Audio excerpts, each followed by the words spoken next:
थोड़ा सा इंट्रोडक्शन देख रहे हैं, ठीक है। लिसनिंग में 3 बातें, पहली बात हेयरिंग, दूसरी बात पैसिव लिसनिंग और तीसरी बात एक्टिव लिसनिंग, ठीक है। ये 3 अलग अलग बातें। सबसे पहले हेयरिंग, दूसरी, तीसरी एक्टिव लिसनिंग। हेयरिंग का मतलब है कि हम लोग कोई आवाज़ सुन रहे हैं लेकिन हम इग्नोर कर रहे हैं। फ़ैन की आवाज़ आ रही है आपको, वो फ़ैन की आवाज़ क्या है? हेयरिंग, ठीक है। दूसरी चीज़ पैसिव लिसनिंग। पैसिव लिसनिंग का क्या मतलब है? हम कोई बात सुन रहे हैं लेकिन थोड़ी थोड़ी सुन रहे हैं। जैसे कि तमाम लोग आपस में भी बातें कर रहे होते हैं और कुछ बात सुन रहे होते हैं, कुछ टाइम पूछ रहे होते हैं, भूख लग रही होती है, तमाम चीज़ें ना, सही है। और थर्ड चीज़ क्या हो सकती है? Active listening. हम लोग किसी को ख़ास तौर पे मुतवज्जो होकर अगर सुन रहे होंगे तो क्या होगा? ज़्यादा कम्युनिकेशन बेहतर कहाँ रहेगी? एक्टिव लिसनिंग पे। उससे कम परसेंटेज पे पैसिव लिसनिंग। और थर्ड है हेयरिंग पे। अच्छा, क्या हेयरिंग हम लोग बिल्कुल इग्नोर कर सकते हैं? कहीं ना कहीं हेयरिंग मौजूद होती है। इसका मतलब आप जितना भी फोकस कर लेंगे आपको कहीं ना कहीं हेयरिंग का सामना रहेगा। हेयरिंग का मतलब क्या? कि अल्फाज आपके कान से टकरा रहे हैं या कोई सी नॉइज़ आपके कान से टकरा रही है और आप सोच नहीं सकते या समझ नहीं सकते या उसकी तरफ ध्यान नहीं दे रहे। इसके अलावा ट्रैफिक की साउंड आ रही है आपको अभी कोई रिक्शा या टैक्सी गुजरी है ना, सही है, कहाँ पे आएगा? अच्छा, पैसिव लिसनिंग में कौन कौन सी बातें हैं? कि आपस में अगर आप कोई बात कर रहे हैं, ठीक है। और एक्टिव लिसनिंग का मतलब ये कि अभी हम लोग जो कन्वर्सेशन कर रहे हैं, सेंडर में और रिसीवर आप, इसका मतलब है कि स्पीकर मैं हूँ और लिसनर्स आप हैं, ठीक है ना। हेयरिंग, पैसिव लिसनिंग और एक्टिव लिसनिंग, ये 3 अलग अलग स्टेप हैं जिसमें सबसे बड़ा दर्जा किसको हासिल है? एक्टिव लिसनिंग को। उससे कम दर्जा पैसिव लिसनिंग और उसके अलावा हेयरिंग। हेयरिंग अक्सर हम लोग इग्नोर कर रहे होते हैं। अगर आपको तवज्जो दिलाऊंगा तो आप उस हेयरिंग को सुनेंगे तो वो हेयरिंग कन्वर्ट हो जाती है किस पे? जैसे कि फ़ैन की आवाज़, अभी 2 सेकंड पहले तक आप नहीं सोच रहे थे, अब मैं दोबारा इसको मुतवज्जा कर रहा हूँ तो आप अब इस पे चले आते हैं, इसको सोचने के ऊपर, तो इसकी साउंड आप रिसीव करने रखते हैं ज़्यादा बेहतर तरीके से, सही है। अच्छा जी, लिसनिंग के ऊपर एक डेफिनेशन हम लोग देख रहे हैं। सेकंड डेफिनेशन दी हुई है बोल्ड लेटर्स में, पेज नंबर 46 पे। Listening is an active process, it involves the conscious desire to determine the meaning of what is heard while listening. One is engage in processing the data, processing the data है, इसको ए कर दें, reconstructing the data and also giving meaning to the data. अच्छी listening में आपने क्या क्या चीज़ें करनी है? अच्छी लिसनिंग में आपने कैप्चर करना है सबसे पहले साउंड को, उस साउंड से कुछ ना कुछ डेटा इकट्ठा करना है, कुछ ना कुछ कंक्लूजन निकालना है और उसके बाद उसका जवाब देना है या फीडबैक देना है। तो ये अच्छी लिसनिंग में ये बातें आती हैं, सही है। अभी आप लोगों ने क्या हेयरिंग की? पेंसिल शार्प हुई थी एक करीब में, सही है ना, तो ये हेयरिंग थी। अच्छा जी, आगे चलते हैं। ये जो प्रोसेस बताया जा रहा है, ये प्रोसेस बताया जा रहा है अच्छी लिसनिंग करने के लिए। जो थर्ड बोल्ड लेटर्स में आप देख रहे हैं definition, a process that consist of 5 elements. अगर आपने लिसनिंग करनी है मतलब एक्टिव लिसनिंग करनी है, उसके 5 एलिमेंट्स होंगे। Number 4 hearing, number 2 attending, number 3 understanding, number 4 responding और नंबर 5 रिमेंबरिंग। अच्छी लिसनिंग के लिए 5 बातें ज़रूरी। नंबर 1 सुनना, नंबर 2 अटेंडिंग मतलब फोकस रखना, नंबर 3 अंडरस्टैंडिंग, फोकस रखने के अलावा समझने की भी कोशिश करना, मीनिंग्स निकालना, 4 रिस्पॉन्डिंग का मतलब आप जवाब दे रहे होते हैं कहीं ना कहीं यस या नो के थ्रू, और 5 है रिमेंबरिंग, अच्छे तरीके से याद रखना। ये तमाम बातें मुकम्मल होती हैं तो हम एक्टिव लिसनिंग कर रहे होते हैं, हमें लिसनिंग से फ़ायदा हो रहा होता है। आपका जो नॉलेज बेस बनता है वो 2 तरीके से बनता है। आप रिसीवर 2 तरीके से होते हैं, या तो आप लिसनिंग कर रहे होते हैं या आप रीडिंग कर रहे होते हैं। तो आपका जितना भी नॉलेज बेस अभी तक है ना, उसमें ज़्यादातर जो पोर्शन होता है आपने डेटा क्या क्या रिसीव किया हुआ है, सही है ना। इसका मतलब क्या, जितनी अच्छी मेरी रीडिंग होगी और जितनी अच्छी मेरी लिसनिंग होगी उतना बेहतर मैं लिसनर की वजह से स्पीकर बन जाऊँगा और रीडिंग की वजह से उतना अच्छा मैं राइटर बन जाऊँगा। इसका मतलब हमारा अपना रिसीविंग एंड इतना मजबूत होना चाहिए कि हम डेटा को इकट्ठा करते जाएं, उस डेटा को इकट्ठा करने के बाद उसको रिप्रोड्यूस करना आना चाहिए। तो यहाँ पे जो लास्ट कहा जा रहा है रिमेंबरिंग, रिस्पॉन्डिंग, ये इसी बात की तरफ तवज्जो दिलाई जा रही है कि आपने सिर्फ सुन के भूल नहीं जाना बल्कि सुन के याद भी रखना है, उसको रिकॉल भी करना है। ज़्यादा अच्छा कम्युनिकेटर वो होता है जिसको रिकॉलिंग हो रही हो, चीज़ें बार बार समझ आ रही हो, उसको रिकॉल कर पाए कि मैंने कहाँ से कोई चीज़ पढ़ी थी या समझी थी, ठीक है।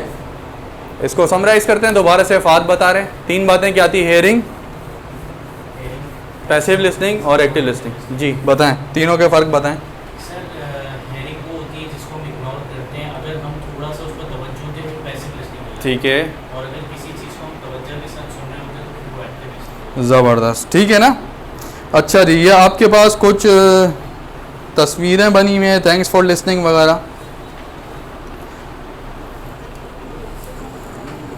अच्छा जी, फर्स्ट जो बोल्ड पैराग्राफ है इसको पढ़ रहे हैं। Listening is a highly complex interactive process by which spoken language is converted to meaning in the mind.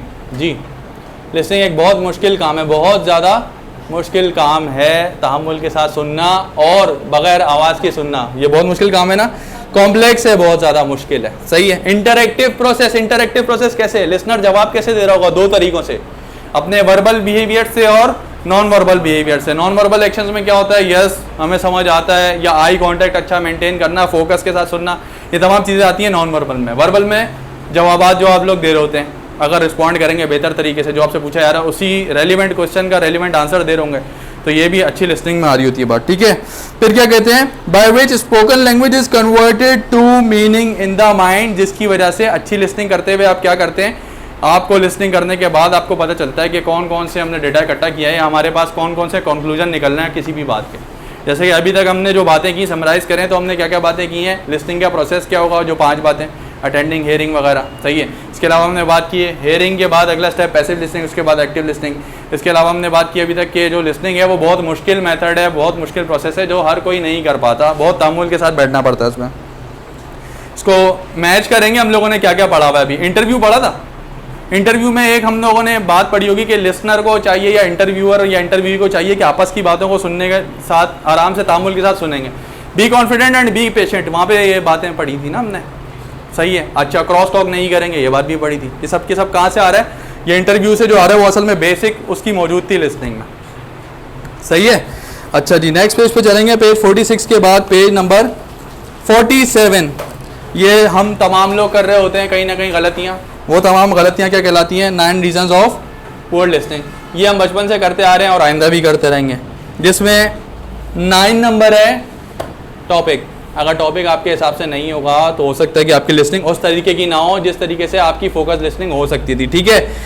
8 exhaustion and drowsiness, आपको बहुत ज़्यादा नींद आ रही है या बहुत थक चुके हैं पढ़ पढ़ के, जो कि अभी हो रहा होगा यकीनन। 7वें नंबर पे लैंग्वेज ऐसी होनी चाहिए जो कि स्पीकर की समझ आ रही हो लिसनर को, और अगर स्पीकर की लैंग्वेज किसी और तरीके की है, किसी और टर्म्स का इस्तेमाल कर रहे हैं, तो लिसनर के लिए मुश्किलात हो सकती हैं। 6 नंबर डिस्ट्रैक्शन क्या कि अगर कोई कॉल अटेंड कर रहे हैं या मैसेज का जवाब दे रहे हैं, या डिस्ट्रैक्शन कैसे हो सकती है?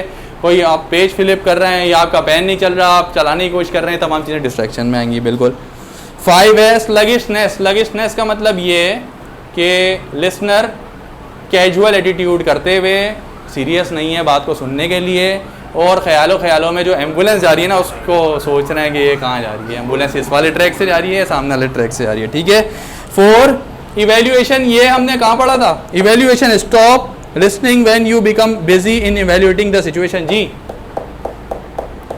इवेल्युएशन कहाँ पढ़ा था हमने? इंटरव्यू में पढ़ा था। बात के दौरान में आप किसी बात के इख्तिताम तक ना चले जाएं, स्पीकर को बात मुकम्मल होने दें, उसके बाद आप इवेल्युएट करेंगे कि उसने क्या कहा। अच्छी लिसनिंग ये होती है इंटरव्यूअर की तरफ से या इंटरव्यू की तरफ से। मतलब 2 अगर लोग बैठे हैं ए और बी, तो जब ए बात मुकम्मल कर रहे हैं तो बी को चाहिए उसकी बात मुकम्मल तौर से सुने और अभी से सोचना नया शुरू कर दें कि ए क्या कहना चाह रहे हैं, मतलब इन दी एंड कंक्लूजन पे ना पहुँचें।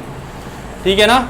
ए और बी दोनों लोग आपस में तहम्मुल से बात सुनते जाएंगे और पहले से नहीं सोच रहे होंगे कि इख्तिताम क्या होगा बात का, क्योंकि जब भी हम इवैल्यूएशन कर रहे होते हैं, जब भी हम इख्तिताम के बारे में सोच रहे होते हैं या जजिंग कर रहे होते हैं, इसका मतलब है कि जो आगे बात कही जा रही है वो हम सुन नहीं पा रहे होंगे। सही है। 3 इमोशंस एंड फीलिंग्स, अच्छे लिसनर्स काम सीरियस बैठे होते हैं और सुन रहे होते हैं आराम से। जो बहुत ज़्यादा खुश होते हैं या जो बहुत ज़्यादा गमगीन होते हैं, दोनों सूरत में आपकी लिसनिंग बहुत ज़्यादा बुरी हो जाएगी और आप अच्छे तरीके से बात सुनने और समझने से कासिर रहेंगे। नंबर 1 कंपटीशन फॉर अटेंशन, जब आप बहुत ज़्यादा बिजी हो तो आपकी लिसनिंग अच्छी नहीं रहती। 2 फेलियर टू कंसंट्रेट, आप क्यों फेलियर करते हैं, कंसंट्रेट क्यों नहीं कर पाते। 3 जो कि हो रहा होगा ज़रूर क्लास में, speakers speed which is greater than the listeners. शुरू में क्योंकि हम लोगों की अंडरस्टैंडिंग इतनी डेवलप नहीं हुई ना, पहले तो हम ऑनलाइन थे, अब हम क्लास में आने लगे। इसका मतलब जो मेरी स्पीकर की स्पीड है वो हो सकता है थोड़ी ज़्यादा हो और आप लोग कम उसको एब्जॉर्ब कर पा रहा हूँ, ऐसा हो सकता है, सही है। लेकिन जब इख्तिताम में हम लोग इसको रिव्यू कर रहे होंगे तो इंशाल्लाह आप लोग जो है करीब करीब होंगे मेरे, ठीक है ना। स्पीकर की स्पीड अगर लिसनर की लिसनिंग से ज़्यादा होती है तो लिसनर को दुश्वारी होती है, ठीक है। सेकंड, एग्जिस्टिंग इन्वायरमेंटल कंडीशन, अगर के हालात ख़राब हैं या बारिश ज़्यादा हो रही है या आसमान से ओले पड़ रहे हैं खुदा ना खास्ता, या पत्थर बरस रहे हैं खुदा ना खास्ता, ऐसे तमाम सूरत हाल में, या गर्मी बहुत है, लाइट नहीं है, तो आपकी लिसनिंग बहुत ज़्यादा अफेक्ट हो रही होगी, ठीक है। अच्छा जी, ये 9 रीजंस ऑफ पुअर लिसनिंग अगर एग्जाम में आता है 10 से 12 नंबर का आता है, और बिल्कुल याद करके लिख लेंगे, एक एक लाइन है मुश्किल से, हेडिंग बना के सामने एक लाइन इसको डिस्क्राइब कर देंगे, आपके मार्क्स पूरे हो जाते हैं, सही है। क्या पूछा जाएगा, what are the 9 reasons of poor listening, 10 number का होगा, 1 नंबर आप इंट्रो देंगे और 9 अलग अलग पॉइंट लिख लेंगे तो आपको पूरे 10 नंबर मिल जाएंगे। ये जो 9 रीजंस ऑफ पुअर लिसनिंग है, ये जो 9 रीजन ऑफ पुअर लिसनिंग है, इसको आप बिल्कुल 1-2 करके ऑर्डरली अरेंजमेंट में भी लिख सकते हैं, या एग्जाम में जब हम लिखने बैठते हैं तो हमें हो सकता है ऑर्डर से याद ना आए तो आप आगे पीछे भी कर सकते हैं, कोई फर्क नहीं पड़ेगा, सही है। 9 रीजन्स कंप्लीट हुआ, लिसनिंग के 3 डेफिनेशंस कंप्लीट हुए, 3 के 3 आपसे याद नहीं होंगे, एक याद कर लें बहुत अच्छी बात है, कम से कम एक याद कर लेंगे, ठीक है।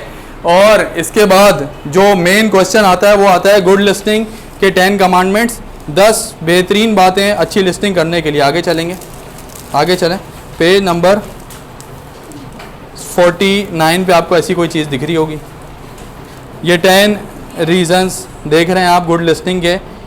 पहला क्या है, आखिरी क्या है,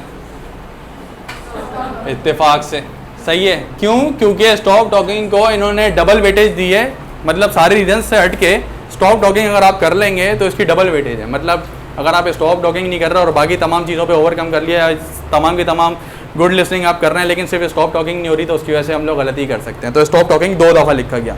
एग्जाम में क्वेश्चन आएगा तो 10 कमांडमेंट्स पे लिखने पे आएगा, वो 10 पॉइंट्स आप हेडिंग लिखेंगे, हेडिंग के बाद एक लाइन लिखेंगे, सही है।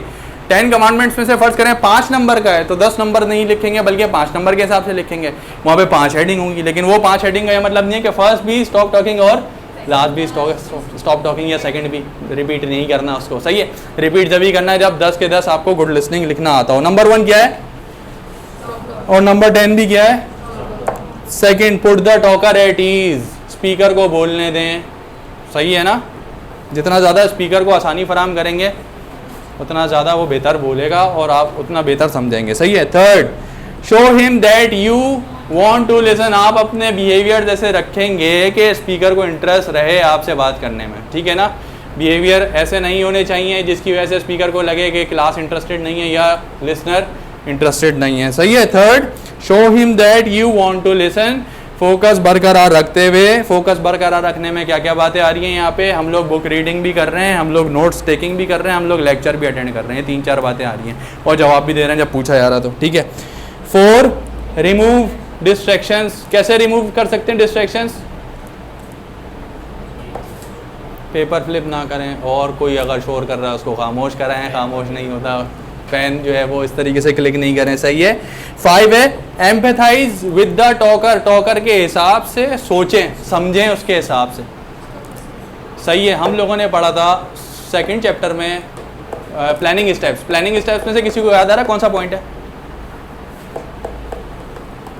पीछे जाके देख सकते हैं, तीसरा या दूसरा, जल्दी देखें जाके, शाबाश, पीछे तीसरा पॉइंट था, क्या था वो, दूसरा था, बताया आपने, सही, नंबर गलत दे दिया उसको। दूसरा पॉइंट था विजुअलाइज योर रीडर, सही है ना,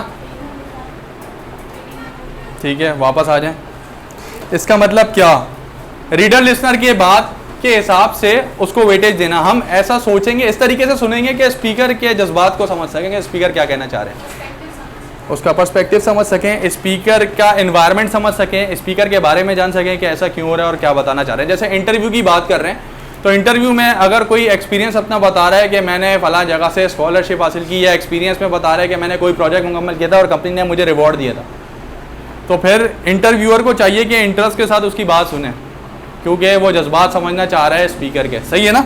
अच्छा जी, इसके बाद 6, बी पेशेंट, सब्र व तहम्मुल के साथ 10 कमांडमेंट्स पूरे होने दें। 7, होल्ड योर टेम्पर, गुस्से का इज़हार नहीं करना। 8 क्या है इसके बाद, अगर कि आपके मिजाज के ख़िलाफ़ कोई बात हो जाए तो आप उस पर गुस्सा नहीं करेंगे, अपनी बारी आने पे बोल सकते हैं। 9, आस्क क्वेश्चंस पूछना अच्छी बात है, लेकिन रेलिवेंट क्वेश्चंस होने चाहिए। इसका मतलब है बहुत अच्छी लिसनिंग हो रही है। और 10 दोबारा क्या है? Stop talking. Total topics 3 cover किए अभी तक।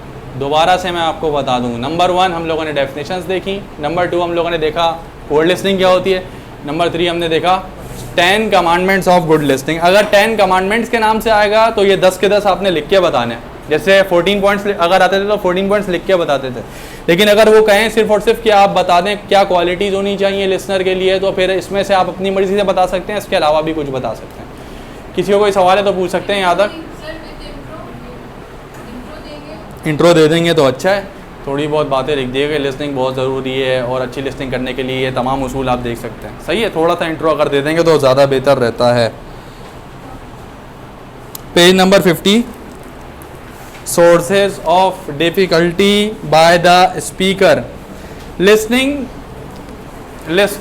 एक दूसरे का टाइम देख रहे हैं, एक दूसरे की घड़ियों में जाग रहे हैं कि हमारी घड़ी आगे क्यों नहीं बढ़ रही। ठीक है, स्पीकर से लेके लिसनर तक की बात कर रहे हैं, स्पीकर से लेके लिसनर तक की बात कर रहे हैं। अब 7:30 पौने 8 जो भी टाइम हो रहा है, सही है। स्पीकर की बात करते हैं, लिसनर की बात कर ली हमने, स्पीकर की बात करते हैं। हर गलती लिसनर की तो नहीं होती, स्पीकर की भी गलती हो सकती है। डिफ़िकल्टी स्पीकर की क्या क्या आ सकती है? शक्ल आप देख रहे हैं पब्लिक स्पीकिंग में, जो सबसे पहली शक्ल बनाई हुई है फेयरफुल और कॉन्फिडेंट। ये फ़र्क होता है बिहेवियर्स का। आपकी कॉन्फिडेंस कितना ज़्यादा है, कितना ज़्यादा बेहतर बोल सकते हैं, वो आपके इशारों में झलकता है। फेयरफुल में अंकल के पसीने भी छूट गए और दांत भी मुश्किल में आए हैं। अच्छा जी, इसके अलावा sources of difficulty by the speaker. Speaker को गलती कहाँ कहाँ होती है बोलते हुए? Number 1, voice volume too low to be heard.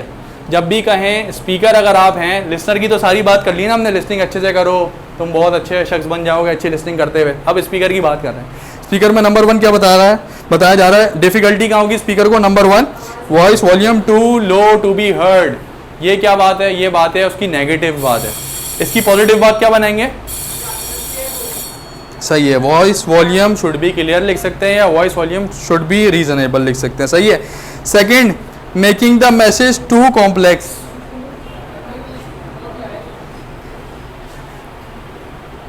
Making the message too complex either by including too many unnecessary details और टू मैनी इश्यूज। बहुत सारी बातें एक साथ कर देना, इसकी वजह से स्पीकर जो है वो अपनी स्पीकिंग सही नहीं कर रहे होंगे। Third, getting lost for getting your point और the purpose of the interaction. जी, कभी कभी ऐसा होता है, कभी आपने अगर स्पीच की हो तो आप जब देखते हैं ना ऑडियंस को, एक फियर ऑफ ऑडियंस होता है, ऑडियंस को देख के हम भूल जाते हैं कि हम क्या कहना चाह रहे हैं। तो जब आप बोलते जाएंगे, पब्लिक स्पीकिंग करते जाएंगे, तो आपकी कम्युनिकेशन स्किल्स बेहतर होती जाएंगी और आप अच्छी स्पीकिंग कर रहे होंगे, आपको डर नहीं लगेगा फिर। सही है ना? इतने सारे स्टूडेंट बैठे हैं, इससे डर नहीं लगेगा। मुश्किल वक्त है, सही है, हालात ख़राब हैं, स्टूडेंट्स जो हैं उनका टाइम भी ऊपर हो गया, फिर भी डर नहीं लगेगा। 4, इसके बाद फिर भी 5 मिनट और पढ़ा रहे हैं। 4, बॉडी लैंग्वेज और नॉन वर्बल एलिमेंट्स कंट्राडिक्टिंग और interfering with the verbal message such as smiling when anger और हर्ट इज बीइंग एक्सप्रेस्ड। आपने जो अभी स्माइल दी थी वो कुछ इसी में थी, गुस्से वाली थी। ठीक है ना? तो क्या कह रहे हैं कि कभी भी आपके नॉन वर्बल एक्शंस अगर वर्बल एक्शंस के कोरिलेट ना कर रहे हो तो इसका मतलब क्या है कि आपकी स्पीकिंग अच्छी नहीं हो रही है। 5, paying too much attention to how the other person is taking the message और how the person might react. आपने वेटेज देनी है 2 बातों को। आपने एक वेटेज देनी है कि आपका मैसेज क्या है, और आपने एक वेटेज देनी है कि आपका इंडिविजुअल से जिससे रब्ता हो रहा है उसके बिहेवियर्स क्या है। सही है, दोनों को एक खास वेटेज देते हैं। फ़र्ज़ करें ये वेटेज है।